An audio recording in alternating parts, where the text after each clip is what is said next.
एक ऐसा संगठन जिसने पूरी दुनिया का ध्यान अपनी ओर खींच लिया।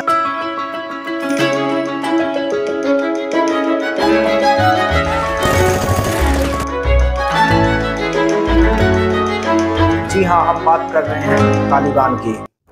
1990 के दशक की शुरुआत में जब अफगानिस्तान में सोवियत सेना की वापसी हो चुकी थी और देश में गृह युद्ध चल रहा था, इस बीच एक नया संगठन उठकर सामने आया जिसका नाम था तालिबान। यह समूह उन लोगों से बना था जो पाकिस्तान और अफगानिस्तान के मदरसों में पढ़ाई कर रहे थे।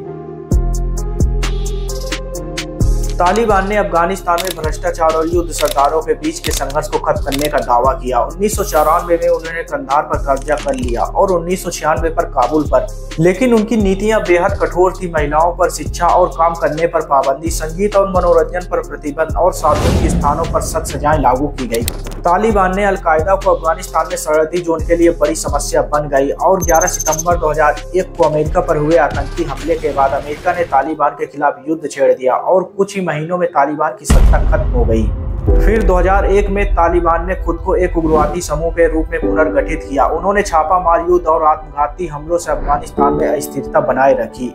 दूसरी ओर अमेरिका और नाटो सेनाएं लगातार तालिबान को खत्म करने की कोशिश करती रही और फिर 2002 से 2020 तक अमेरिकी और नाटो सेनाओं की उपस्थिति के बावजूद तालिबान ने ग्रामीण क्षेत्रों में अपनी पकड़ मजबूत कर ली। उन्होंने आत्मघाती हमले, बम विस्फोट, सरकारी अधिकारियों की हत्या के जरिए अस्थिरता फैलाई। तालिबान को पाकिस्तान के कुछ हिस्सों से समर्थन मिलता रहा जिससे उसका पुनर्निर्माण संभव हुआ। फरवरी 2020 में तालिबान और अमेरिका के बीच एक समझौता हुआ जिसमें अमेरिका सेना की वापसी की बात हुई और अगस्त 2021 तक अमेरिकी सेनाएं पूरी तरह से हट गईं। अमेरिकी सेना हटने के बाद 15 अगस्त 2021 को तालिबान ने काबुल में प्रवेश किया और तेजी से पूरे अफगानिस्तान में कब्जा कर लिया। उन्होंने एक बार फिर इस्लामिक अमीरात ऑफ अफगानिस्तान की घोषणा की, लेकिन उनकी नीतियां आज भी मानवाधिकार संगठनों और अंतर्राष्ट्रीय समुदाय के निशाने पर हैं। महिलाओं और अल्पसंख्यकों पर लगाए गए प्रतिबंधों के कारण तालिबान को अंतर्राष्ट्रीय आलोचना का सामना करना पड़ा और देश आर्थिक संकट और मानवीय समस्याओं से जूझ रहा है और ISIS जैसे अन्य आतंकवादी समूहों से भी खतरा बना हुआ है।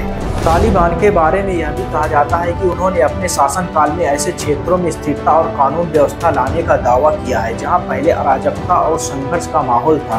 उन्होंने अपराध को रोकने के लिए कठोर दंड व्यवस्था लागू की जिसमें कुछ क्षेत्रों में शांति बनी रही। तालिबान के कुछ समर्थकों का कहना है कि उनके शासनकाल में सरकारी तंत्र में फैले भ्रष्टाचार को काफी हद तक समाप्त किया गया। तालिबान की तरफ से एक बहुत बड़ा स्टेप लिया गया। 1990 के दशक के अंत में तालिबान ने अफगानिस्तान में अफीम की खेती पर लगभग पूर्ण रूप से प्रतिबंध लगा दिया था।